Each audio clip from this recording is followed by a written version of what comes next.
Bonjour, je m'appelle Bernard Pinet, je suis acteur, auteur et metteur en scène. J'ai eu la chance et le plaisir de pouvoir m'exprimer au cinéma, à la télévision et surtout au théâtre.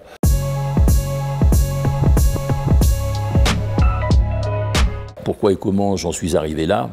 Le hasard, toujours le hasard, la mécanique la plus précise du monde, selon Jean Cocteau. Je suis originaire d'une ville ouvrière de province, on ne va pas au théâtre. La seule matière où j'étais bon, c'était la récitation. Parce que j'avais du plaisir à exprimer des jolis textes, et puis je voyais bien que ça faisait plaisir à celles et ceux qui écoutaient, donc bref, là je suis bon. Ailleurs, moyen. Les profs le remarquent, et les profs de français qui à cette époque faisaient des spectacles annuels me proposent de rentrer dans la troupe. Je dis oui. À un moment, au conseil d'orientation, on me demande ce qu'on veut faire, je dis ben moi j'aimerais bien être avocat.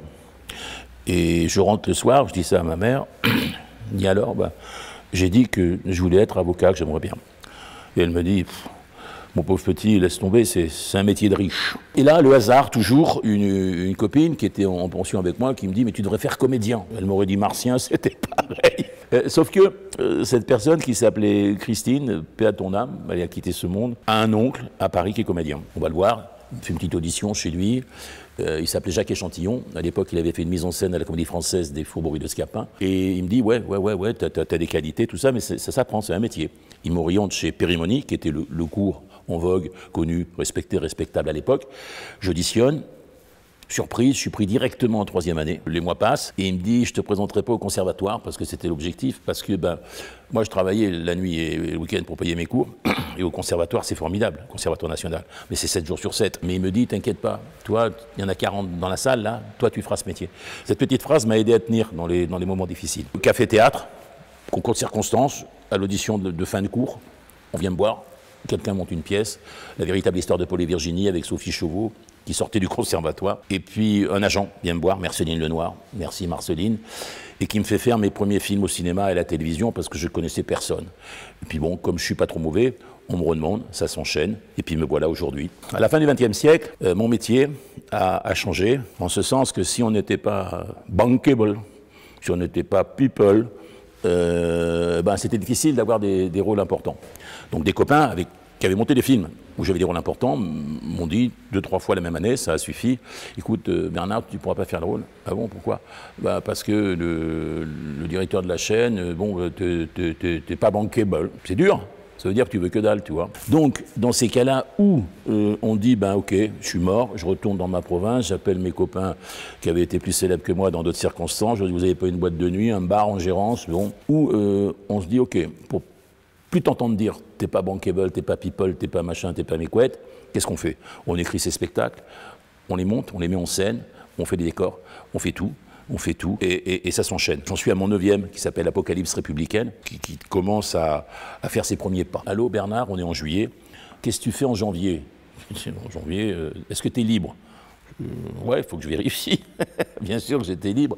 Et il me dit, voilà, il y a le dîner de con qui va partir en tournée. C'est un succès, c'est un gros carton, ça je le savais, tout le monde en parlait.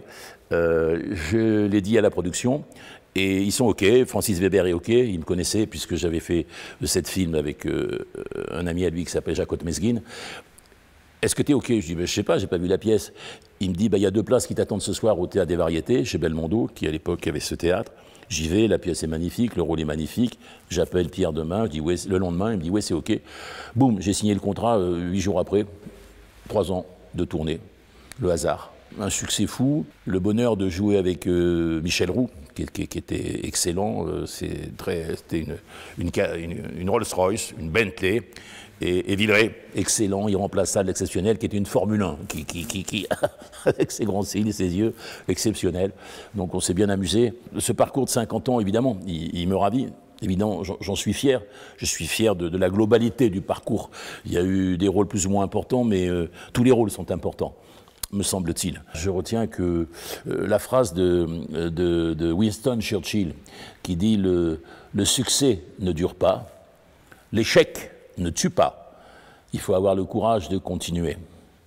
Donc je crois que c'est la plus grande des qualités que doit avoir un artiste qui veut affronter ce métier qui est magnifique, mais qui qui n'est pas un métier tendre. Il y a un nouveau spectacle qui s'appelle Apocalypse républicaine, qui est encore une comédie, mais là c'est une comédie existentielle en 3 actes. Ce n'est pas un spectacle politique malgré le titre, c'est un spectacle philosophique et humaniste. C'est comme ça que je le souhaitais, c'est comme ça qu'il est reconnu, puisque j'ai déjà fait une 30aine de lectures-débats. Ça sera mon dernier spectacle, et je voulais tester la réactivité face à un public divers, de gauche, de droite, riche, moins riche, très intelligent, un peu moins, jeune, moins vieux, enfin bon, et avec un débat à la fin.